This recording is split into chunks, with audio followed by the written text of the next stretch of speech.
দুর্গাপুজোর আগেই এই ফুলটি এবং পারলে এই গাছটিও গৃহে নিয়ে আসুন। এই গাছটি নিয়ে আসলে অর্থ ও সৌভাগ্য দুই পাবেন। শ্রীকৃষ্ণ স্বয়ং বলেছেন অর্থ ও সৌভাগ্যে ভরে উঠবে।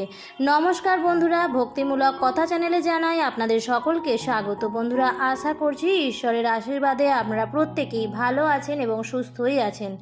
সামনেই আসতে চলেছে দুর্গাপুজো, আর হাতে গোনা কয়েকদিন বাকি আছে।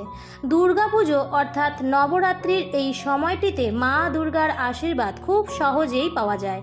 দুর্গাপুজো বাঙালির সব থেকে বড় উৎসব। দুর্গাপুজো নিয়ে সারা বিশ্বের বাঙালিরা আনন্দ উৎসবে মেতে ওঠেন। নবরাত্রির এই সময়কালে মা দুর্গা স্বয়ং এই পৃথিবীতে নেমে আসেন। তিনি আসেন আমাদের আশীর্বাদ করার জন্য, আমাদের মনস্কামনা পূর্ণ করার জন্য। তাই তো নবরাত্রি নিয়ে বাঙালির ভক্তি, ভালোবাসা, আনন্দ উৎসব সমস্ত কিছুই যুক্ত হয়ে আছে। বন্ধুরা, নবরাত্রির এই সময়ে মা দুর্গার আশীর্বাদ পাওয়ার জন্য অবশ্যই আমাদের কিছু কাজ করা উচিত। মা দুর্গার অত্যন্ত প্রিয় একটি ফুল আছে, সেটি যদি আমরা এই সময় বাড়িতে নিয়ে আসতে পারি, অর্থাৎ মহালয়া থেকে দুর্গা দশমী পর্যন্ত এই যে সময়কালটি, তার মধ্যে বাড়িতে নিয়ে আসতে পারি, তাহলে কিন্তু মা দুর্গার আশীর্বাদ থেকে আমরা কোনোভাবেই বঞ্চিত হব না। মা দুর্গার আশীর্বাদে আমাদের সম্পূর্ণ মনস্কামনাও পূর্ণ হবে। জীবন থেকে সমস্ত বাধা বিপত্তি দূর হয়ে যাবে। এবং বন্ধুরা, আমাদের ঘরে যদি কোনো রকম বাস্তু দোষ থাকে, যদি কোনো গ্রহ দোষ থাকে, তাহলে সেটিও কিন্তু কেটে যাবে। আজকের পর্বে আমি আপনাদের সঙ্গে শেয়ার করব কি সেই ফুল, এবং তার সাথে বন্ধুরা আরও কিছু সামগ্রী বলে দেবো, যেটিও এই মহালয়া থেকে দশমী পর্যন্ত সময়কালে তার মধ্যে আপনাদের বাড়িতে নিয়ে আসতে হবে। এতে মা দুর্গার আশীর্বাদ আপনারা অবশ্যই পাবেন। তো চলুন বন্ধুরা, ভিডিওটি শুরু করা যাক। মূল পর্বে যাওয়ার আগে আমার সকল দর্শক বন্ধুদের একটাই অনুরোধ করব যে ভিডিওটি শেষ পর্যন্ত দেখবেন, এবং দেখার পর যদি ভালো লাগে তাহলে অবশ্যই ভিডিওটিতে লাইক করবেন এবং কমেন্টসে লিখবেন জয় মা দুর্গার জয়। এবং বন্ধুরা, ভিডিওটি শেয়ার করে দেবেন আপনাদের নিকট আত্মীয় স্বজন এবং বন্ধু বান্ধবদের সাথে, যাতে প্রত্যেকেই ভিডিওটি পেয়ে কিছুটা হলেও উপকৃত হতে পারে। চলছে নবরাত্রি। নবরাত্রিতে 9 দিন ধরে মা দুর্গার 9 অবতারের পূজা হয় এবং দশমীর দিন মা দুর্গার বিসর্জন হয়ে থাকে। বাংলায় বেশিরভাগ জায়গাতেই সপ্তমী, অষ্টমী, নবমী মায়ের পুজো হয়ে থাকে এবং দশমীর দিন মাকে বরণ করে তারপর মাকে বিসর্জন দেওয়া হয়। মায়ের চরণ থেকে এই ফুলটিও আপনি সংগ্রহ করতে পারেন দুর্গা পুজোর দশমীর দিন। বন্ধুরা, দুর্গা পুজোর দশমীর দিন অনেক সময় পুজোর প্যান্ডেলে গিয়ে বা যেখানে মণ্ডপ আছে সেখানে গিয়ে খেয়াল করবেন যে যেখানে মায়ের প্রসাদী ফুল রয়েছে, যে ফুল দিয়ে মাকে অঞ্জলি দেওয়া হয়, সেই ফুলগুলি অনেক প্যান্ডেলেই রাখা থাকে। সেই সমস্ত ফুলই কিন্তু মায়ের প্রসাদী ফুল, অর্থাৎ সেই সমস্ত ফুল দিয়ে মায়ের পুজো করা হয়েছে। আবার অনেক সময় দেখা যায় যে মায়ের চরণের কাছেই সেই ফুলগুলি রাখা থাকে, সরানো হয়নি। তাই সব থেকে ভালো হয় যদি মায়ের চরণের কাছ থেকে সেই ফুলটি আপনি সংগ্রহ করতে পারেন। বন্ধুরা, মা দুর্গাকে অপরাজিতা বলা হয়। মা দুর্গার পুজো নীল অপরাজিতা ফুল দিয়ে করলে জীবনযুদ্ধে অপরাজিত থাকা যায় এবং মায়ের আশীর্বাদ পাওয়া যায়, কারণ এই ফুলটি দেবী দুর্গার অত্যন্ত প্রিয় ফুল। অবশ্যই বুঝতে পেরেছেন এতক্ষণে যে এই ফুলটি কী ফুল। এই ফুলটি হচ্ছে নীল রঙের অপরাজিতা ফুল। এই নীল রঙের অপরাজিতা ফুল কিন্তু সমস্ত দেবী দেবতাদের অত্যন্ত প্রিয় ফুল। যেমন শিবলিঙ্গে নীলকণ্ঠ ফুল চড়ালে দেবাদিদেব মহাদেব অত্যন্ত প্রীত হন এবং মনস্কামনাও পূর্ণ করেন। ঠিক সেরকমভাবেই ভগবান শ্রী নারায়ণেরও অত্যন্ত প্রিয় ফুল হচ্ছে নীল রঙের অপরাজিতা ফুল। মা লক্ষ্মীরও মস্তকে দেওয়া হয় নীল রঙের অপরাজিতা ফুল। যে গৃহে এই গাছ থাকে সেই গৃহে থাকে না কোনো রকম বাস্তুদোষ। বন্ধুরা, মা দুর্গার পুজোতে অবশ্যই যে ফুলটি লাগে তার মধ্যে প্রধান ফুল হচ্ছে নীল রঙের অপরাজিতা ফুল। এই ফুল দিয়ে দেবী দুর্গার পূজা যদি আপনি করতে পারেন, তাহলে কিন্তু জীবনে শক্তিশালী হবেন। দেবী দুর্গার আশীর্বাদে জীবনের কঠিন পরিস্থিতিতেও লড়াই করবার শক্তি পাবেন। আপনার মনোবল, আপনার আত্মবিশ্বাস কখনোই ভেঙে যাবে না এবং কখনো পরাজিতও হবেন না। এই নীল রঙের অপরাজিতা ফুল দিয়ে দেবী দুর্গার পুজো কিন্তু যে কোনো মণ্ডপেই হয়ে থাকে, এবং যদি আপনি সেই ফুলটি মায়ের চরণ থেকে পান, তাহলে নিজেকে অত্যন্তই সৌভাগ্যশালী মনে করবেন।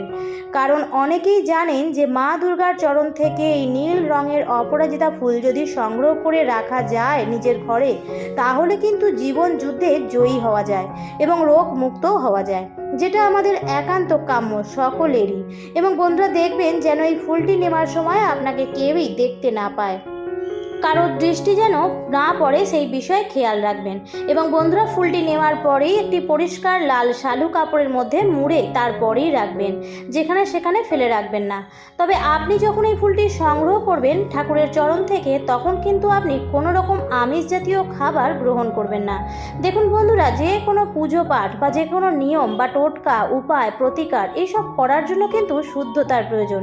আপনার শরীরের শুদ্ধতা, আপনার মনের, আপনার বস্ত্রের শুদ্ধতা, এইগুলো কিন্তু অত্যন্ত প্রয়োজনীয়।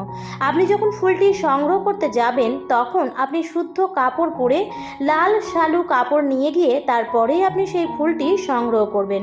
অশুদ্ধ শরীরে, অর্থাৎ আপনি কোনো কিছু খেয়েছেন এরকম শরীরে এবং অশুদ্ধ বস্ত্রে করলে কিন্তু কোনো রকম ফল পাবেন না। তাই শুদ্ধতার দিকটা বিশেষভাবে খেয়াল রাখবেন। তাই সব থেকে ভালো হয় যদি দুর্গা দশমীর দিন স্নান সেরে শুদ্ধ বস্ত্র পরে কোনো মণ্ডপে গিয়ে সেইখান থেকে ফুলটি সংগ্রহ করার চেষ্টা করেন। দেখবেন বন্ধুরা, যদি আপনাদের ভাগ্য সহায় হয় তাহলে আপনারা অবশ্যই পাবেন, আর যদি আপনাদের ভাগ্য সহায় না হয় তাহলে হয়তো আপনি নাও পেতে পারেন। কারণ এখন অনেকেই এই বিষয়টি জেনে গেছেন, তাই অনেকেই আগে থেকেই এই ফুলটি সংগ্রহ করে রাখেন।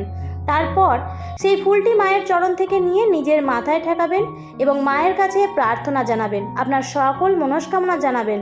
আপনার জীবনে যে ধরনের দুঃখ কষ্টই থাকুক না কেন, আপনি সব কিছুই আপনি মায়ের কাছে জানাবেন। এবং তারপর লাল শালু কাপড়ের মধ্যে ফুলটি নিয়ে মুড়ে আপনি আপনার ঘরে চলে আসবেন।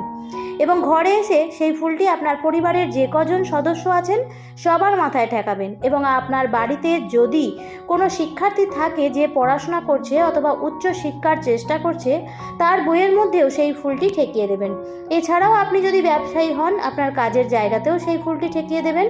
এবং তারপর ঠাকুর ঘরের আপনার ঠাকুরের সিংহাসনে যদি কোনো ভালো জায়গা থাকে সেখানে রেখে দিতে পারেন। আর যদি আপনি চান আপনার অর্থনৈতিক ভাগ্যের উন্নতি হোক, তাহলে আপনি আপনার লকারেও রেখে দিতে পারেন। এরপর যখনই কেউ কোনো বিশেষ কাজে, শুভ কাজে বেরোবে, অর্থাৎ কোনো চাকরির পরীক্ষা দিতে, অথবা আপনি যদি ব্যবসায়ী হন তাহলে ব্যবসার যদি কোনো ভালো কাজে বেরোচ্ছেন এবং আপনি চাইছেন যে সেই কাজে আপনি নিশ্চিত সফল হতে, তাহলে কিন্তু এরকম কাজে বেরোনোর সময় সেই ফুলটি মাথায় ঠেকিয়ে নেবেন এবং মা দুর্গাকে স্মরণ করে নেবেন। যখনই বাড়ি থেকে দেখবেন কেউ বেরোয়, তখনই দেখবেন বাড়ির কেউ লোক বলে ওঠে দুর্গা দুর্গা। এই কথাটির অর্থ হচ্ছে এই কথাটি মা দুর্গাকে স্মরণ করা হয়। আর মা দুর্গা সহায় যদি থাকেন তাহলে কিন্তু কোনো রকম আপদ বিপদ হয় না এবং সেই যাত্রাও শুভ হয়। এই জন্য বাড়ি থেকে যখনই কেউ বেরোয় তখনই বাড়ির কেউ বলে ওঠে দুর্গা দুর্গা। দেবী ভাগবত পুরাণে আছে, যিনি ভক্তদের দুঃখ, ব্যাধি, বিপদাদি থেকে সর্বদা ত্রাণ করেন, তিনিই হচ্ছেন দুর্গতিনাশিনী দেবী দুর্গা।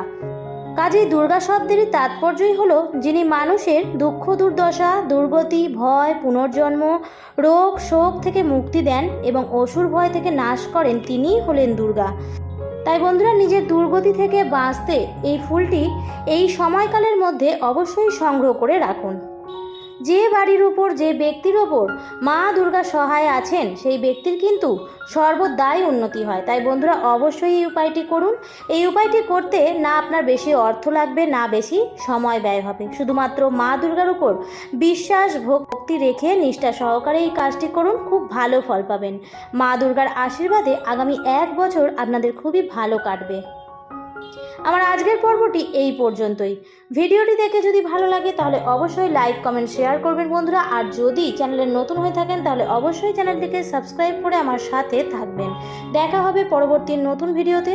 ভালো থাকবেন, সুস্থ থাকবেন। ধন্যবাদ।